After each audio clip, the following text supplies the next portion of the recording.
Ada sesuatu yang lebih dahsyat daripada santet, daripada sihir. Rasulullah SAW mengabarkan tentang perkara ini dalam hadis riwayat Bukhari. Beliau bersabda, "Aktsaru man yamutu min ummati ba'da qada'illahi wa qadarihi bil ain." Kebanyakan yang meninggal di umatku setelah takdirnya Allah adalah karena lemparan ain. Dalam riwayat Muslim beliau juga mengabarkan, "Al-ainul haq walau kana syai'un sabiqul qadar la sabaqatul ain." Ain itu benar adanya. Kalau ada sesuatu yang dapat mendahului takdir, maka ainlah yang dapat mendahuluinya. Kenapa beliau mengatakan hal yang demikian? Karena sangat cepatnya pengaruh ain itu mengenai kepada apa yang dilihat. Ini bukan hanya kepada manusia saja. Ain juga bisa membinasakan hewan ternak, bisa membuat mobil menjadi rusak, dan ain juga bisa membuat rumah itu tiba-tiba hancur, tiba-tiba banyak belatungnya, tiba-tiba banyak serangganya, bahkan terbakar seketika itu juga, seperti kena amaterasu, ya.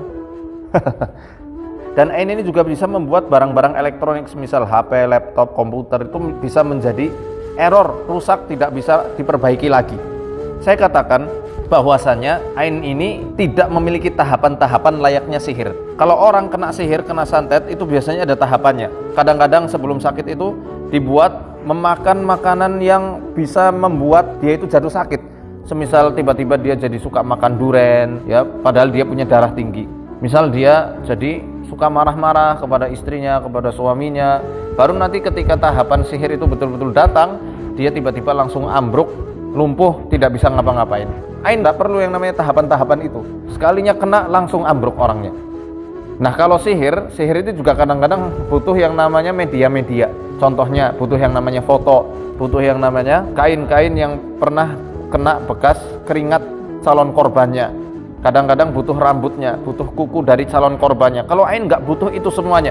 Ketika orang itu betul-betul kagum dan kemudian dia tiba-tiba dia langsung memujinya secara spontan tanpa meminta keberkahan kepada Allah, maka saat itu juga apa yang dilihatnya bisa langsung hancur atau binasa.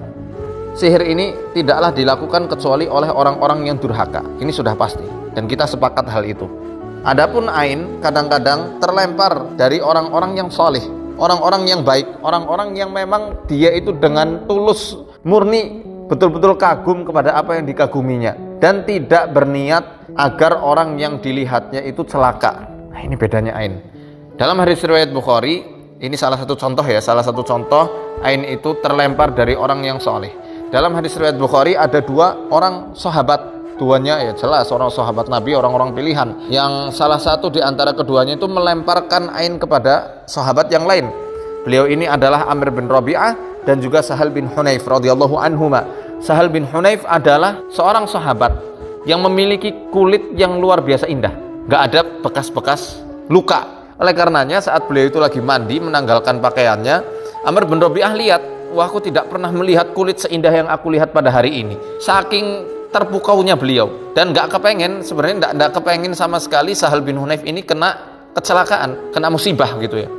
Tiba-tiba saat itu juga saat Amr bin Rabi'ah mengucapkan hal itu, Sahal bin Hunayf jatuh, suhu badannya tinggi sekali dan kejang sampai tidak sadarkan diri. Akhirnya dibawa kepada Nabi SAW. Lalu Nabi bertanya, "Man tattahim, siapa yang kalian curigai telah menyebabkan Sahal bin Hunayf jatuh seperti ini sehingga tidak sadarkan diri?"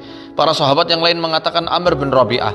Akhirnya Amr bin Rabi'ah dipanggil oleh Nabi SAW dan agak diomelin saat itu.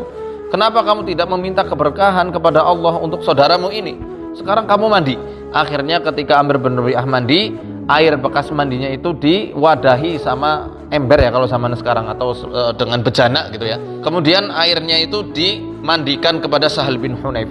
Saat itu juga Sahal bin Hunayf bangun seakan-akan tidak pernah sakit lagi. Ini menunjukkan bahwasanya penting bagi kita ketika kita kagum, ucapkanlah keberkahan. Kadang-kadang orang Jawa, orang kita ini, orang di Nusantara rata-rata basa-basinya luar biasa. Ya kan, itu sudah jadi adat kita. Ya bagus, tapi kadang-kadang ada tidak bagusnya.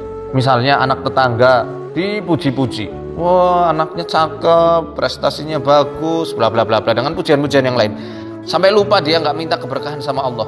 Pada hakikatnya dia mau mencelakakan anak tetangganya itu, karena bisa jadi setelah dipuji-puji dia, anak tetangganya sakit dan bahkan bisa langsung meninggal.